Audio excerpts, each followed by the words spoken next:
नमस्कार दोस्तों, आज शुरुआत करेंगे हम लोग इंडियन इकोनॉमी के एक बहुत ही इम्पोर्टेंट टॉपिक मॉनेटरी पॉलिसी के बारे में। इन सब के बारे में आप लोग आए दिन न्यूज़ में, करंट अफेयर्स में पढ़ते रहते हैं कि भई रिजर्व रेपो रेट कम कर दी, रेपो रेट कम हो गई है, अनचेंज्ड रही है। बट ये ऑल टुगेदर किसका पार्ट है? ये ऑल टुगेदर आपका मॉनेटरी पॉलिसी के अंदर आता है। उसी को आज हम लोग देखने वाले हैं इस वीडियो के अंदर। वीडियो का एंड तक ज़रूर देखिएगा। इसमें हम लोगों ने सारे इंपॉर्टेंट टर्म्स को कवर किया है और इस वीडियो के एंड में आपको ये सारे टर्म्स बिल्कुल अच्छे से क्लियर हो जाएंगे आपको और आपके सारे डाउट्स भी क्लियर हो जाएंगे। चलिए सबसे पहले देख लेते हैं कि इस वीडियो के अंदर हम लोग क्या-क्या देखने वाले हैं। शुरुआत करते हैं। सबसे पहले हम लोग देखेंगे कि मॉनेटरी पॉलिसी क्या होती है। देन उसके अलावा मॉनेटरी पॉलिसी को कौन फॉर्म करता है, मॉनेटरी पॉलिसी को कौन फॉर्म करता है। उसके अलावा आपकी सीआरआर, एसएलआर रेट्स क्या होती हैं। देन आपकी repo rate, reserve repo rates, bank rate, MSF, आपकी मॉनेटरी पॉलिसीज 2021 जो कि जून में आई है, उसको भी हम लोग देखने वाले हैं। सारी रेट्स हम लोग देखेंगे। सबसे पहले आ जाते हैं डेफिनेशन पे और सबसे पहले समझते हैं कि मॉनेटरी पॉलिसी क्या होती है। सिंपल टर्म्स में बात करूं तो जो हमारा सेंट्रल बैंक होता है, हमारे केस में जो रिजर्व बैंक ऑफ इंडिया है, आरबीआई, ऐसी कुछ पॉलिसीज बनाता है जिसकी वजह से मनी को कंट्रोल कर सके। मॉनेटरी से क्या वर्ड निकलता है? आपका मनी वर्ड निकलता है। मनी को कंट्रोल करना है कहां पर? आपके मार्केट के अंदर। ठीक है, आपके मार्केट के अंदर आप कर रहे हो। उसमें क्या क्या इंपॉर्टेंट चीजें आएंगी? कुछ चीजें आएंगी जैसे कि अभी आपका मनी कितना मार्केट में सप्लाई है, कितना आपको क्रेडिट मार्केट में अवेलेबल है, इंटरेस्ट रेट्स क्या चल रही है मार्केट में, बैंक किस रेट पे दे रहा है। ये सब चीजों को कौन कंट्रोल करता है? आरबीआई करता है। किसके थ्रू करता है? मॉनेटरी पॉलिसी के थ्रू करता है। ओके, अब आरबीआई का एक यही फंक्शन तो है नहीं कि वो मॉनेटरी पॉलिसी बनाए, उसके बहुत सारे डिफरेंट डिफरेंट फंक्शंस है। तब स्पेसिफिकली आरबीआई के अंदर ये काम कौन करता है? तो आरबीआई के अंदर एक कमेटी है जिसका नाम है मॉनेटरी पॉलिसी कमेटी। उस कमेटी का काम ये है कि मॉनेटरी पॉलिसी को फ्रेम करना। ये जो कमेटी है, इसको सबसे पहले उर्जित पटेल ने सजेस्ट किया था गवर्नमेंट के सामने। लेटर ऑन ये कमेटी बनती है। 6 मेंबर्स कमेटी है जिसके अंदर 3 मेंबर्स आरबीआई के होंगे और 3 मेंबर्स जो होंगे वो आपके गवर्नमेंट ऑफ इंडिया की तरफ से होंगे। ये कमेटी को कंपलसरी है कि साल में कितनी बार मिलती है? 4 बार मिलती है। इस पे क्वेश्चन बनता है। एक तो ये बनता है कि कितने मेंबर्स कमेटी है? 6 मेंबर्स कमेटी है। सेकंड क्वेश्चन बनता है कि कितने टाइम मिलते हैं साल भर में? 4 बार मिलते हैं। इसके अलावा जो हमारे ये किस एक्ट के अंदर आती है? ये जो मॉनेटरी पॉलिसी कमेटी है वो कौन से एक्ट में बनी हुई है? ये आपके आरबीआई एक्ट ऑफ 1934 के अंदर फॉर्म हुई है। साथ ही में एट प्रेजेंट हमारे आरबीआई के गवर्नर कौन है? शक्तिकांत दास। ओके, और हमारे जो डेप्यूटी गवर्नर है पात्रा, वो दोनों भी इसके मेंबर हैं। ठीक है, यहां तक क्लियर है आप लोगों को कि भाई मॉनेटरी पॉलिसी कमेटी क्या होती है, कि जो मॉनेटरी पॉलिसी बनाती है स्पेसिफिकली आरबीआई के अंदर। एक क्वेश्चन और जो एग्जाम में बनता है वो ये बनता है कि इंडिया में मॉनेटरी पॉलिसी कौन फ्रेम करता है? तो मॉनेटरी पॉलिसी आपकी रिजर्व बैंक ऑफ इंडिया बनाती है। आते हैं नेक्स्ट और समझते हैं कि मॉनेटरी पॉलिसी किस तरीके की होती है। तो 2 तरीके की मॉनेटरी पॉलिसीज आपको देखने को मिलेगी। एक होगी आपकी एक्सपेंशनरी और एक होगी आपकी कॉन्ट्राडिक्शनरी। अब इन दोनों का मतलब क्या होता है? एक्सपेंशनरी आपको वर्ड से क्या समझ में आता है? वर्ड से ही समझ में आता है, मतलब एक्सपैंड करना यानी कि बढ़ाना। और कॉन्ट्राडिक्शनरी का मतलब क्या होता है? लिमिट करना, कम करना, कॉन्ट्रैक्ट करना। एक्सपेंशनरी का मतलब क्या हो गया कि आपने बैंक रेट्स, जो आपकी रेट्स है, इंटरेस्ट रेट्स और या जो क्रेडिट अवेलेबिलिटी, उसको एक्सपैंड किया है, बढ़ाया है मार्केट के अंदर। ठीक है, और कॉन्ट्राडिक्शनरी का मतलब क्या? कॉन्ट्राडिक्शनरी का मतलब क्या हुआ कि आपने उस बैंक मतलब जो क्रेडिट अवेलेबिलिटी है मार्केट के अंदर, उसको आपने क्या किया है? कॉन्ट्रैक्ट किया है, मतलब कि कम किया है। ठीक है, ये तो सारी सब ऑफिशियल लैंग्वेजेस हो गई, सारी बुकिश लैंग्वेज हो गई। अब आ जाते हैं हम लोग सिंपल सिंपल टर्म पे, जो हमारे 4-5 चीजें हैं उनको समझ लेते हैं। अब सबसे इंपॉर्टेंट चीज आती है कि अब हम लोगों को कुछ भी खरीदना है या कुछ भी चीज चाहिए तो उसके लिए हमें क्या चाहिए होगा? पैसा चाहिए होगा। पैसा हमारे पास कैसे आएगा? पैसा हमारे पास बैंक के थ्रू आएगा, सैलरीज के फॉर्म में आएगा। हमारे पास पैसा कम पड़ रहा है तो हम लोग क्या कर लेते हैं? बैंक से क्रेडिट लेते हैं। तो सपोज हम तो है एक इंसान, ठीक है, हम तो है एक इंसान, ठीक है, हम किसके पास जाएंगे? हम सबसे पहले जाएंगे बैंक के पास। किसके पास जाएंगे हम लोग? बैंक के पास, पैसे लेने के लिए। और बैंक किससे पैसे लेगा? बैंक के पास पैसा कहां से आएगा? बैंक के पास पैसा आता है आरबीआई से। कहां से आता है? आपका रिजर्व बैंक ऑफ इंडिया से। तो ये आपके 3 चैनल हो गए। ठीक है, आरबीआई, देन आपके कमर्शियल बैंक्स और एक हो गए हम एज एन इंडिविजुअल। ओके, यहां तक सब क्लियर है? इन 3 फैक्टर्स के बीच में, इन 3 चीजों के बीच में ही सारी रेट्स जो हैं वो घूमती हैं। ओके, आ जाते हैं सबसे पहले हम लोग बैंक रेट पे। कि भाई सबसे पहले क्या होती है आपकी बैंक रेट, क्या होती है बैंक रेट, वो रेट होती है जिसपे आरबीआई कमर्शियल बैंक्स को लोन देता है। आरबीआई कमर्शियल बैंक्स को जिस रेट पे लोन देता है उसको हम लोग बैंक रेट कहते हैं। ठीक है। अच्छा, ये बैंक रेट जो रहती है इसके अगेंस्ट में जो हमारे कमर्शियल बैंक रहते हैं उनको कोई सिक्योरिटी नहीं देनी पड़ती है। ठीक है, यहां तक क्लियर है। फिर बैंक हमको लोन देता है, बैंक हमको लोन देगा यहां से, तो बैंक हमको जिस रेट पे लोन देता है उसको कहते हैं बेस रेट। क्या कहते हैं उसको? Base rate. ठीक है, बैंक हमें जिस रेट पे लोन देगा उसको हम लोग क्या कहते हैं? बेस रेट कहते हैं। ठीक है, अब आ जाता है कि आरबीआई, एक तो तरीका ये हो गया कि बैंक रेट एक नॉर्मल लोन दे दिया। अब हो जाते हैं हमारे रेपो रेट, रिजर्व रेट्स। इनको हम लोग आगे एक एक इंडिविजुअली करके देते हैं। यहां तक समझ में आ गया कि आरबीआई है, देन बैंक है, और एक हमारे नीचे आ जाता है हम लोग कस्टमर्स। आरबीआई बैंक्स को लोन देता है किस पे? बैंक रेट पे। आरबीआई जो कमर्शियल बैंक है वो हमको लोन देते हैं किस पे? बेस रेट पे। ठीक है, सबसे एक एक टर्म्स को लेते चलते हैं, समझते चलते हैं और आगे बढ़ते हैं। सबसे पहले आ जाता है रेपो रेट पे। तो हम लोगों ने पढ़ा कि ऊपर है आरबीआई, ठीक है, और नीचे है बैंक। ठीक है, अभी हमें भूल जाओ। ठीक है, ऊपर है आरबीआई, नीचे है बैंक। अच्छा, ये सारी जो बैंक देना, repo rate, reserve repo rate, ये एक्चुअली में क्या करता है भाई? इन सब का काम क्या है?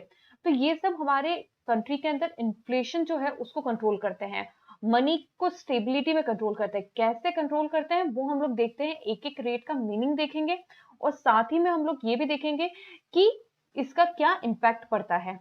आते हैं। अच्छा, रिजर्व बैंक जिस रेट पे बैंक को, कमर्शियल बैंक्स को क्या देता है? लोन देता है, लेकिन किसके अगेंस्ट में? किसके अगेंस्ट में? गवर्नमेंट सिक्योरिटीज को रखता है। ठीक है, गवर्नमेंट सिक्योरिटीज को एज अ कोलेटरल रखता है। जैसे हम लोग कोई कहीं गिरवी रखने जाते हैं ना, गिरवी रखा कुछ सामान, उसके बदले में हम लोगों को पैसा मिले, तो सिमिलरली जो बैंक्स रहते हैं वो गवर्नमेंट सिक्योरिटीज को गिरवी रखते हैं रिजर्व बैंक के पास, और रिजर्व बैंक उसके अगेंस्ट में उनको क्या देता है? आपको लोन देता है। उस लोन को हम लोग क्या, जिस रेट पे वो देता है उसको हम लोग कहते हैं रेपो रेट। ठीक है, सपोज बैंक ने आपको दिया 4% पे बैंक्स को लोन, तो वो आपका क्या हो जाएगा? 4% जिसपे आपको लोन दिया गया है वो आपका क्या होता है? रेपो रेट रहता है। अब रेपो रेट से आप इन्फ्लेशन को कैसे कंट्रोल करेंगे? ठीक है, सिंपल सिंपल देखते हैं। अब आरबीआई अभी तक तो 4% पे बैंक्स को लोन देता था, ठीक है, रेपो रेट पे। अब आरबीआई ने ये कर दिया आपका 3.5, 3.5 कर दिया। तो 3.5 कर दिया मतलब कि अब आपको इंटरेस्ट ज्यादा कम लगेगा। ठीक है, बैंक्स को अब इंटरेस्ट कम लगेगा, तो बैंक क्या करेगी? और ज्यादा पैसा ले लेगी। उसके पास जितना ज्यादा पैसा आएगा वो अपने कस्टमर्स को उतना ज्यादा पैसा देगी। तो अल्टीमेटली कस्टमर्स के हाथ में क्या हो गया? लिक्विडिटी बढ़ गई, पैसा बढ़ गया कस्टमर्स के हाथ में। तो हमारी इकोनॉमी में क्या हो जाता है? लिक्विडिटी बढ़ जाती है। ठीक है, इस पे क्वेश्चंस आते हैं, ये सिंपल कॉन्सेप्ट्स हैं, आपको समझने पड़ेंगे। ठीक है, बिकॉज इस पे डायरेक्टली क्वेश्चंस एग्जाम में पूछे जाते हैं कि किसके इंक्रीज होने से इम्पैक्ट क्या होता है। तो सिंपल है, रिजर्व बैंक ऑफ इंडिया ने इंटरेस्ट रेट कम करी तो भाई बैंक्स के पास ज्यादा पैसा आया, बैंक्स के पास ज्यादा पैसा आया तो उन्होंने कस्टमर्स को ज्यादा पैसा दिया। अब इन्होंने रेट कम करी तो कमर्शियल बैंक भी हो सकता है अपने रेट्स कम कर रहे हैं। It is not compulsory for commercial bank to reduce their interest rates. ठीक है, कंपल्सरी नहीं है। ओके, कस्टमर्स के पास ज्यादा पैसा आया, इसकी वजह से इकोनॉमी में क्या हो गया? आपके ज्यादा पैसा हो गया, और उसकी वजह से क्या होगा? हमारा डायरेक्टली क्या होता है? इन्फ्लेशन इंक्रीज होगा, यानी कि प्रोडक्ट की प्राइसेस भी इंक्रीज होगी, गुड्स एंड सर्विसेज की प्राइसेस भी इंक्रीज होगी, तो इन्फ्लेशन बढ़ेगा।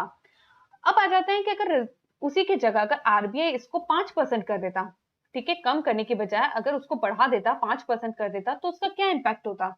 अगर उसने अपना इंटरेस्ट रेट बढ़ा दिया है तो जो कमर्शियल बैंक्स है वो उसको क्या करेंगे? कम खरीदेंगे। ठीक है, उनके पास लोन कम आएगा क्योंकि उनको ज्यादा इंटरेस्ट पे करना है। और वो सिमिलरली या तो अपना इंटरेस्ट रेट बढ़ा सकते हैं, या फिर उनके पास लिक्विडिटी कम हो जाएगी तो वो कस्टमर्स को कम पैसा देंगे। इसकी वजह से जो लिक्विडिटी है कस्टमर्स के हाथ में, यानी कि पैसा कस्टमर्स के हाथ में, वो भी क्या हो जाएगा? कम हो जाएगा, जिसकी वजह से मार्केट के अंदर इन्फ्लेशन क्या होगा? कंट्रोल में आएगा।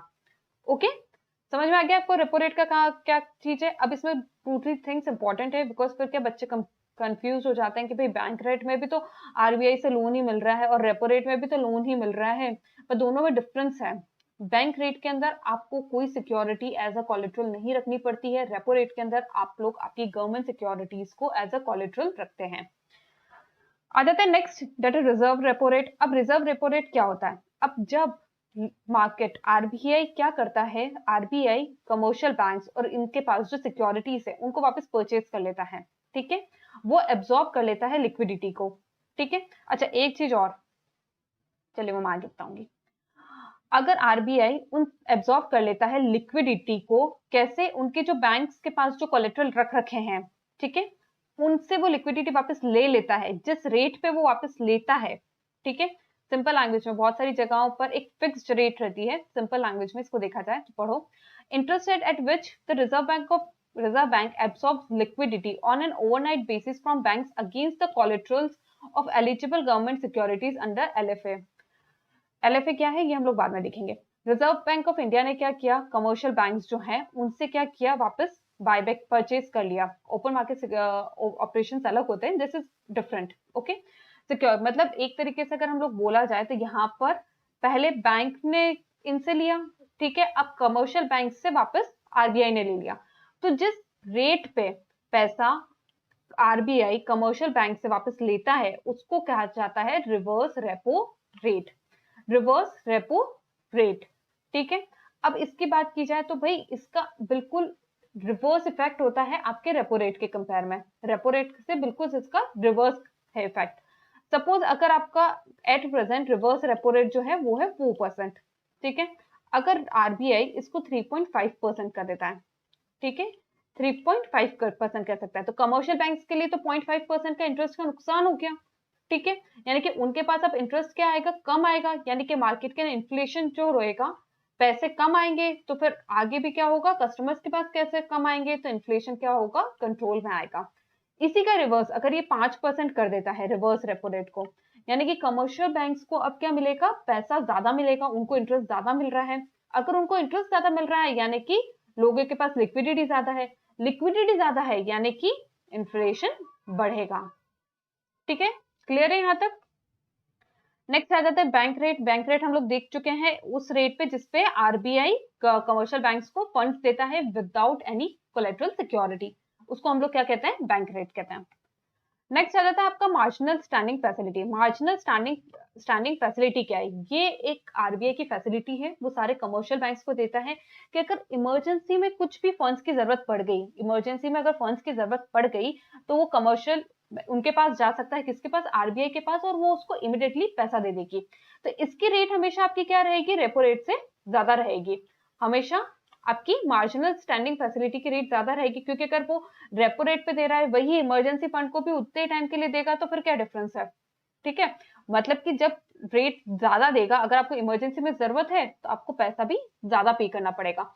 तो आपका मार्जिनल स्टैंडिंग यूनिवर्स फैसिलिटी क्या होता है, जब reserve bank of India RBI commercial banks को इमरजेंसी पर्पस के लिए पैसे देते हैं, ये जनरली 14 डेज से कम टाइम पीरियड के लिए दिए जाते हैं। रेपो रेट जो रहता है वो आपका जनरली आपका 14 डेज का जो पीरियड रहता है उससे ज्यादा के लिए अगर आपको देना हो तो आपका रेपो रेट होता है, और लॉन्ग टर्म के लिए बैंक रेट्स यूज होती हैं, ठीक है।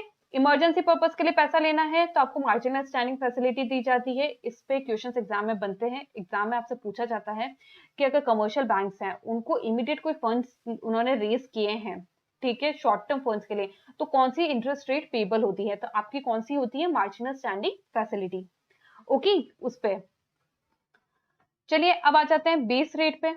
अब बेस रेट क्या होती है, मैंने आपको स्टार्टिंग में बताया था कि ये आरबीआई है, देन बैंक है, और देन कस्टमर्स हैं। तो अभी तक तो ट्रांजेक्शन हम लोग आरबीआई और बैंक के बीच की बात कर रहे थे। जब बैंक कस्टमर्स को पैसे देता है, ठीक है, तो उसको हम लोग बेस रेट कहते हैं। प्रीवियसली इसको कहा जाता था प्राइम लेंडिंग रेंज, उन लोगों के लिए भी जो उनके प्राइम कस्टमर्स रहते थे उनको एक स्पेशल प्राइस देती थी, वो कॉन्सेप्ट अब खत्म हो चुका है।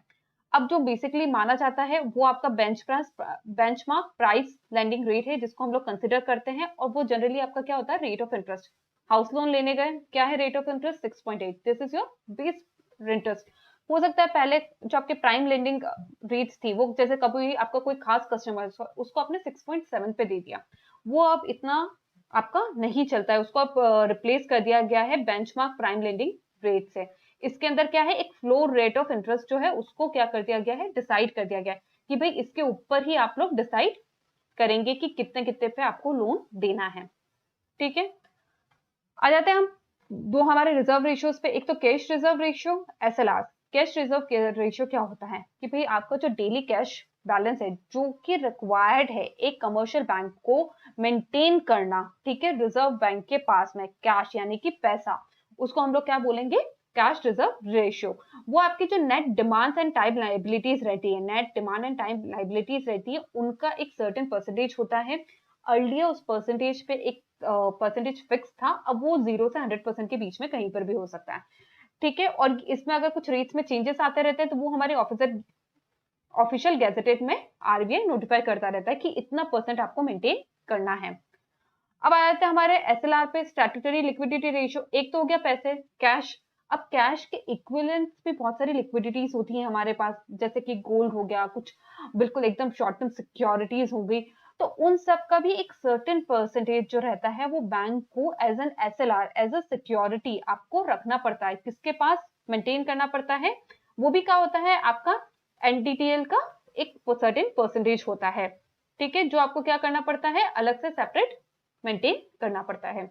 दो चीजें आप मेंटेन करते हो, सीआरआर और एसएलआर। बाकी सारी चीजें आपके लोन से रिलेटेड है, बेस रेट, आपका रेपो रेट और आपका रिवर्स रेपो रेट।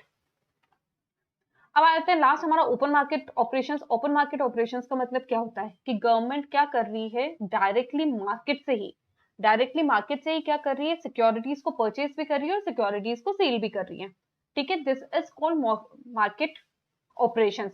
अब ये क्या रहता है, आपकी लिक्विडिटी को मार्केट में खत्म करने के लिए, लिक्विडिटी को मार्केट में खत्म करने के लिए या लिक्विडिटी को ऊपर नीचे करने के लिए ये यूज करती है। सपोज अगर गवर्नमेंट अपनी सिक्योरिटीज मार्केट में निकालती है, ठीक है, ओपन मार्केट अपनी सिक्योरिटीज को सेल करती है, यानी कि कमर्शियल बैंक्स और बैंक्स इसको परचेज करेंगे, तो परचेज करेंगे तो यानी कि आपकी जो लिक्विडिटी मार्केट में थी वो किसके पास आ गई, आरबीआई के पास आ गई, ठीक है। और अगर जब आरबीआई को लगता है कि नहीं मार्केट में लिक्विडिटी बढ़ाने की जरूरत है, तो वो अपनी सिक्योरिटीज को क्या कर देगा, बेच देगा। वो अगर बेच देगा तो पैसा क्या आ जाएगा, मार्केट के अंदर आ जाएगा, ठीक है। यहां तक समझ में आ गया, ओपन मार्केट ऑपरेशंस तक क्लियर है। अब आ जाते हैं कि हमारी रिसेंटली जो मॉनेटरी पॉलिसी आई है उसमें कोई भी चेंजेस नहीं है, प्रीवियस वाली ही है। देख लेते हैं कि क्या क्या रेट्स अभी चल रही हैं। रेपो रेट्स आपकी चल रही है 4% है, रिवर्स रेपो रेट है आपकी 3.35% और आपकी marginal standing facility and bank rate जो है वो है आपकी 4.25%। ओके, यहाँ तक क्लियर है। ये चैप्टर हम लोग यही खत्म करते हैं, यहाँ पर मॉनेटरी पॉलिसीज खत्म हो चुका है। आप लोगों को कोई भी डाउट है तो आप लोग कमेंट करके पूछिएगा।